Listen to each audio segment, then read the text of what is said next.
আবু হুরায়রা রাদিয়াল্লাহু আনহু তিনি বলেন, রাসূল সাল্লাল্লাহু আলাইহি ওয়াসাল্লাম বলেছেন, বাদিরু বিল আমালি ফিতানান কাকিতাইল লাইলিল মুজলিম ইসবিহুর রাজুলু মুমিনা ওয়া ইউমসি কাফিরা ওয়া ইউমসি মুমিনা ওয়া ইসবিহু কাফিরা ইয়াবিহু দীনাহু বিআরাদিম মিনাদ দুনিয়া। শোনো, অন্ধকার রাতের মতো কালো ফিতনা নিপতিত হওয়ার আগেই তোমরা দ্রুত আমল করে নাও, তাড়াতাড়ি তোমরা আমলকে সঞ্চয় করে নাও, তাড়াতাড়ি তোমরা আমল গুছিয়ে নাও। কেন? যখন অন্ধকার রাতের মতো ফিতনা নিপতিত হবে, যেমন কালো কালো অন্ধকার রাত, কিছু দেখা যায় না, এরকম ফিতনা নিপতিত হবে। কোনটা তা তোমরা বুঝতে পারবে না, কোনটা ফিতনা তা তোমরা বুঝতে পারবে না, তোমাদের উপরে নিপতিত হবে।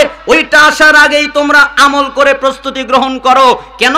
ওই সময় একজন সকালে থাকবে মুমিন, সন্ধ্যায় হবে কাফের, সন্ধ্যায় থাকবে মুমিন, সকালে হবে কাফের। কেন জানো? ইয়াবিগু দীনাহু বিআরাদিম মিনাদ দুনিয়া, সে দুনিয়াকে দিন দিয়ে বিক্রি করে দেবে। কি দিয়ে দুনিয়া বিক্রি?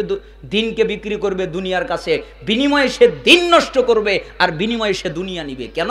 দুনিয়া তার দরকার, দিন তার দরকার নয়। উল্টে যাবে, সে দিন দিয়ে দুনিয়াকে কিনে নিবে, সে দুনিয়া দিয়ে দিনকে বিক্রি করে দেবে। এটা ঘটবে তখন যখন সকালে একজন মুমিন, সন্ধ্যায় কাফের, সন্ধ্যায় মুমিন, সকালে কাফের। অতএব ওই দিন আসার আগেই তোমরা সতর্ক হয়ে যাও। কিয়ামতের পূর্বে আর একটা ফিতনা ঘটবে, দলাদলির ফিতনা। মানুষ দলাদলি করবে, একজন আর একজনের বিরুদ্ধে লেগে যাবে। এই জন্য কোরআনুল কারিমে আল্লাহ একটা আয়াত দিয়েছেন, ঐক্যের আয়াত, সূরা আলী ইমরান 103 নম্বর আয়াত, ওয়া'তাসিমু বিহাবলিল্লাহি জামিআন ওয়া লা তাফাররাকু। তোমরা আল্লাহর রশিকে শক্ত করে আঁকড়ে ধরো, পরস্পরে বিচ্ছিন্ন হয়ো না। তখন যে দল করে, এই আয়াত আমি বলি যে সবচেয়ে নির্যাতিত আয়াত। কি আয়াত? নির্যাতিত। আমার কথা কি বুঝতে পারছেন? সবচেয়ে কি আয়াত? নির্যাতিত আয়াত। তার মানে যে আয়াতের উপরে যত নির্যাতন হয়েছে সবচেয়ে বেশি, সেটা হলো সূরা আল ইমরানের 103 নম্বর আয়াত। এই আয়াতটা হলো ঐক্যের আয়াত, কিন্তু আমাদের সমাজে এটা হলো বিভক্তের আয়াত। কেন? এই আয়াত দিয়ে ঐক্য করার জন্য আল্লাহ নাজিল করেছেন, কিন্তু আমরা এই আয়াত দিয়ে বিভক্ত করি। যে দল করে সে দলের পক্ষে এই আয়াত ব্যবহার করে আর বলে তোমরা ঐক্যবদ্ধ হও, একসাথে থাকো, আমার দল ধরো, আমার দলে আসো, আমার পীরকে মানো, আমার আমিরকে মানো, আমার সংগঠন ধরো। যে যেটা করে সে সেই দিকেই ডাকে, ঠিক না?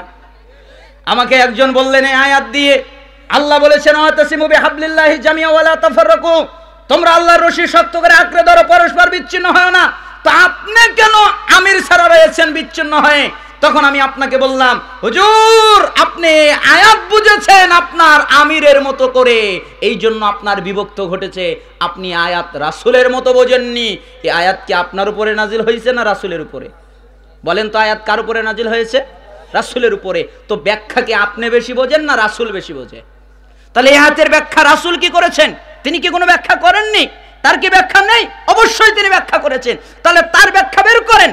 সহিহ তারগিব ওয়াত তারহিব 39 নম্বর হাদিস, রাসূল সাল্লাল্লাহু আলাইহি সাল্লাম বলেন, এই আয়াতটার ব্যাখ্যা করতেছেন আর বলছেন, আলাইসা তাশহাদুনা আন লা ইলাহা ইল্লাল্লাহ ওয়াহদাহু লা শারীকা লাহ ওয়া আন্নী রাসূলুল্লাহ ওয়া আন্নাল কুরআনা জাআ মিন ইনদিল্লাহ। সাহাবীরা, জি তোমরা কি বলো না আল্লাহ ছাড়া সত্যিকার কোনো ইলাহ নাই? সাহাবীরা বললেন, আমরা বলি। তোমরা কি বলো না আল্লাহ এক, একক, অদ্বিতীয়? সাহাবীরা বলেন, জি আমরা বলি। আচ্ছা তোমরা কি বলো না আমি মুহাম্মদ আল্লাহর রাসূল? জি আমরা এই কথা বলি। আচ্ছা তোমরা কি বলো না এই কোরআনটা আল্লাহর কাছ থেকে এসেছে? জি আমরা এই কথা বলি। তাহলে শোনো, ফাআবশিরু, তোমরা সুসংবাদ গ্রহণ করো। ফাইন্না হাযাল কুরআন তারফু বিয়াদিল্লাহ ওয়া তারফু বিআইদিকুম ফাতামাসসাকু বিহি ফাইন্নাকুম লান তুহলাকু ওয়া লান তাদিল্লু বা'দাহু আবাদা। এই কোরআনের একটা অংশ আল্লাহর হাতে, আর একটা অংশ তোমাদের হাতে। তোমরা যদি এই কোরআনকে আঁকড়ে ধরে থাকো তাহলে কখনো ধ্বংস হবে না, তাহলে কখনো পথভ্রষ্ট হবে না, তাহলে কখনো ধ্বংস হবে না, গোমরাহ হবে না। তোমরা যদি এই কোরআনকে আঁকড়ে ধরো, কেন? এই কোরআনটা হলো আল্লাহর রজ্জু, আল্লাহর রশি। বলেন তো, তাহলে আল্লাহর রশি কি? কোরআন। তাহলে ওই আয়াতের অর্থ হবে তোমরা আল্লাহর রশিকে শক্ত করে আঁকড়ে ধরো, পরস্পরে বিচ্ছিন্ন হও না। তার মানে আল্লাহর রশি হলো কোরআন, এটাকে শক্ত করে আঁকড়ে ধরো, পরস্পরে বিচ্ছিন্ন হও না। তার মানে কোরআন থেকে তোমাকে বিচ্ছিন্ন করো না, আর তোমার থেকে কোরআনকে বিচ্ছিন্ন করো না। এজন্য আঁকড়ে ধরতে হবে কাকে? কোরআনকে। আর ইখতিলাফ ঘটলে, যেমন হুজুরে হুজুরে ইখতিলাফ ঘটে না, এই আলেম এক কথা বলছেন, ওই আলেম এক কথা বলছেন, আপনাদের একটা কথা মনে রাখতে হবে, যখনই ইখতিলাফ ঘটবে তখন আপনি কোনো হুজুরের কাছে যাবেন না, স্বয়ং আল্লাহর নবীর কাছে চলে যাবেন। কার কাছে চলে যাবেন? আল্লাহর নবীর কাছে। কেন? ইরবাদ বিন সারিয়া রাদিয়াল্লাহু আনহু তিনি বলেন যে একদিন আল্লাহর নবী সাল্লাল্লাহু আলাইহি সাল্লাম আমাদের মধ্যে বের হয়ে আসলেন, এরপরে তিনি এমন আলোচনা করলেন তাতে আমাদের অন্তর ভয় পেয়ে গেল আর আমাদের চক্ষু দিয়ে টসটস করে পানি পড়তে লাগলো। তাই আমরা রাসূলকে বললাম, আল্লাহর নবী, জি মনে হচ্ছে এটা বিদায়ী নসিহত, আপনি আর বেশি দিন বাঁচবেন না, হয়তো অল্প দিনে মারা যাবেন, চলে যাবেন, তো আপনি আমাদেরকে কিছু নসিহত করে যান। তখন মুহাম্মদ সাল্লাল্লাহু আলাইহি সাল্লাম বললেন, উসিকুম বিতাকওয়াল্লাহ, আমি তোমাদেরকে আল্লাহকে ভয় করার উপদেশ করছি, তোমরা আল্লাহকে ভয় করবে। ওয়াসসামাই ওয়াত তাআ ওয়া ইন তা'আম্মারা আলাইকুম আবদুন, আর তোমরা তোমাদের নেতার কথা শুনবে তারপরে মানবে, আগেই কিন্তু মেনো না। নেতা বলেছে ওকে গিয়ে মার, তুমি গিয়ে তাই মারলে। নেতা বলল ওকে হত্যা কর, তুমি গিয়ে তাই হত্যা করলে। নেতা বলল এই দলকে ধর, তুমি গিয়ে তাই ধরলে। এটা করবে না, আগে নেতার কথা শুনবে, দেখবে ঠিক আছে কিনা, যদি কথা ঠিক থাকে তাহলে মানবে। হুজুরের কথা শুনবে, দেখবে কথা ঠিক আছে কিনা, আমিরের কথা শুনবে, দেখবে কথা ঠিক আছে কিনা, শাসকের কথা শুনবে, দেখবে কথা ঠিক আছে না। যে ব্যক্তি হোক তার কথা আগে শুনবে, দেখবে কথা ঠিক আছে কিনা, যদি কথা ঠিক থাকে তাহলে মানবে, যদি কথা ঠিক না থাকে মানার দরকার নেই। একজন কৃতদাস যদি তোমাদের নেতৃত্ব দেয়, কথা যদি ঠিক হয় তাহলে তোমরা মানবে। ওয়া ইন্নাহু মান ইয়াইশ মিনকুম বাদি ফাসায়ারা ইখতিলাফান কাসীরা ফালাইকুম বিসুন্নতি ওয়া সুন্নাতিল খুলাফাইর রাশিদিন আল মাহদিয়িন আদ্দু আলাইহা বিন নওয়াজিস। তোমরা সাহাবীরা ভালো করে শুনে রাখো, আমি মুহাম্মদ তোমাদের মধ্যে বেশি দিন বাঁচব না, আমি তোমাদের মধ্যে থেকে চলে যাব, কিন্তু তোমরা আমার পরে যারা বেঁচে থাকবে, আমার পরে যারা জীবিত থাকবে, তারা দেখতে পারবে অনেক মতভেদ, অনেক মতানৈক্য, একজনের সাথে আরেকজনের মিল নেই, একজনের সাথে আরেকজনের মিল নেই, একজন আরেকজনের পক্ষে নয় বিপক্ষে, এরকম তোমরা ইখতিলাফ দেখতে পাবে।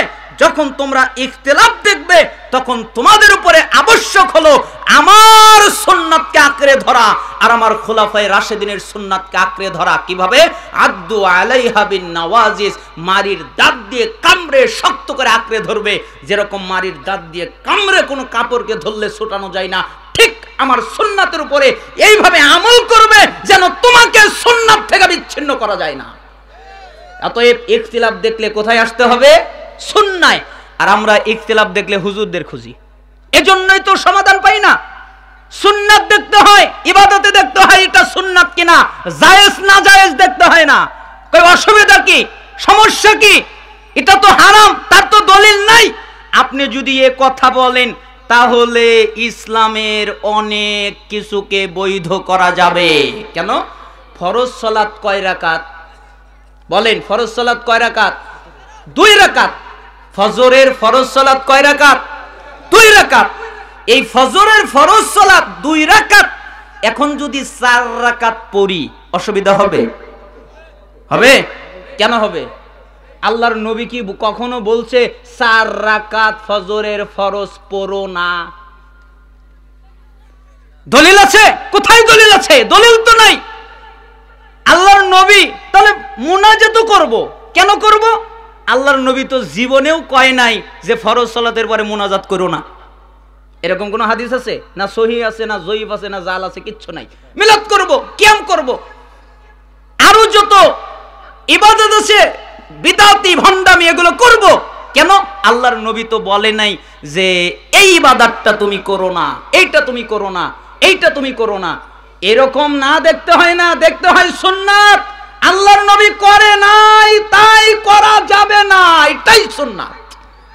এইজন্য রাসূলের সুন্নাত ফলো করতে হয়, রাসূলের সুন্নাত দেখতে হয়, জায়েজ না জায়েজ দেখতে হয় না। এজন্য ইখতিলাফ ঘটলে রাসূলের দিকে ব্যাক করবেন, ইখতিলাফ ঘটলে কোরআনের দিকে ব্যাক করবেন, ইখতিলাফ ঘটলে সাহাবীদের দিকে ব্যাক করবেন, আর মারির দাঁত দিয়ে সুন্নাতকে কামড়ে আঁকড়ে ধরবেন।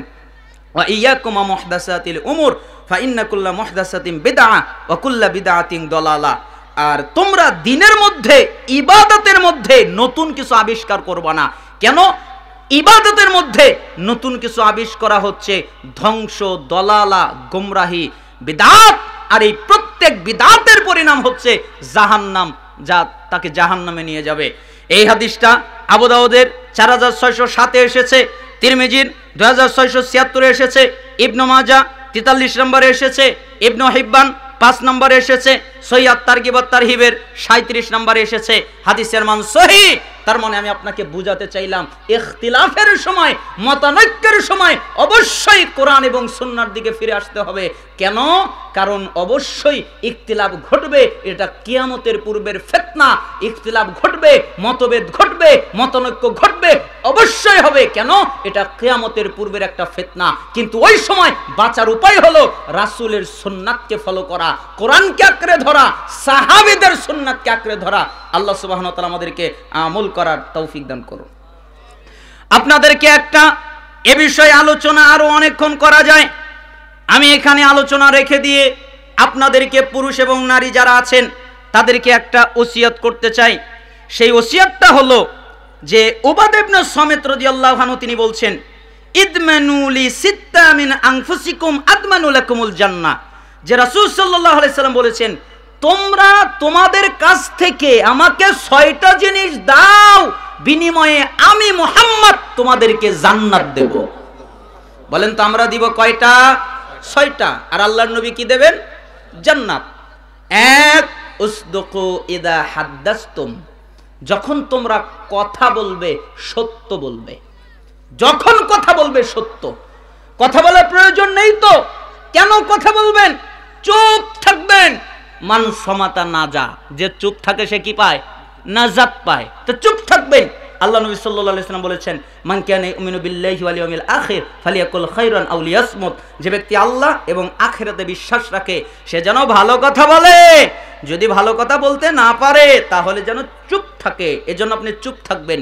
যদি কথার বলার প্রয়োজনে হয় তাহলে যে আল্লাহর নবীর আদেশ, যখন কথা বলবে তখনই সত্য বলবে। কথা বললে কি বলতে হবে? সত্য। ওয়াউফু ইদা ওয়াআদতুম, আর যখন তোমরা ওয়াদা করবে তখন ওয়াদাকে পালন করবে, ওয়াদাকে রক্ষা করবে।